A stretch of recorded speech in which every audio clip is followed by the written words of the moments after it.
The Namibian government has announced a temporary ban on state funerals amid criticism over the rising costs of these burials. Only President Netumbo Nandi-Ndaitwah has the powers to exempt funerals on the moratorium, which has been extended until March next year.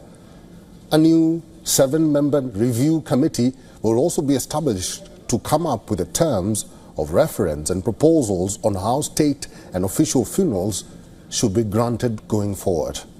Here's a report from Windhoek.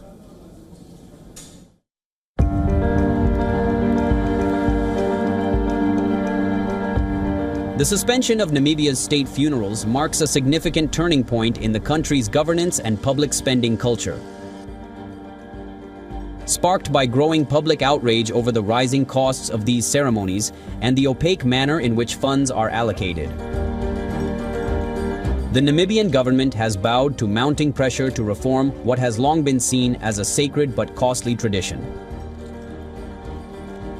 The government has not said whether the decision was related to mounting criticism of the increasing costs of the numerous state funerals as reported by local media. The Windhoek Observer, a privately owned publication, said calls for the moratorium had been made as far back as 2021, when the rising cost of official burials came under scrutiny, especially at the height of the COVID-19 pandemic.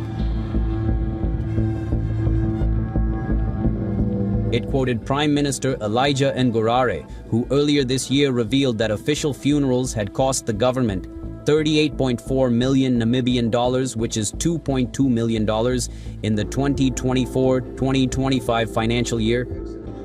By comparison, only $2.1 million Namibian dollars was spent on 23 funerals during the 2022-2023 financial year, according to the news site.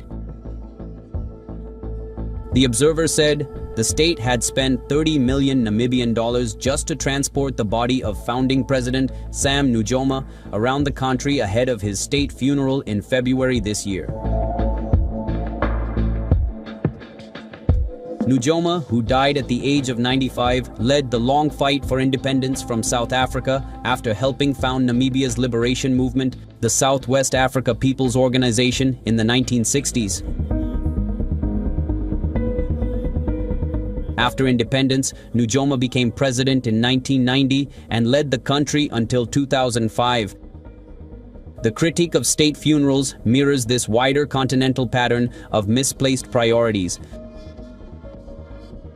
Lavish ceremonies, often billed as symbols of national pride and remembrance, become vehicles for inflated contracts, political patronage, and hidden commissions. The expenses go beyond caskets and wreaths. They include transport logistics, catering, accommodation, media coverage, and security. These costs, when examined critically, offer little return on investment for ordinary citizens. In a nation where more than 1 million people are food insecure, spending millions on burial events cannot be morally justified.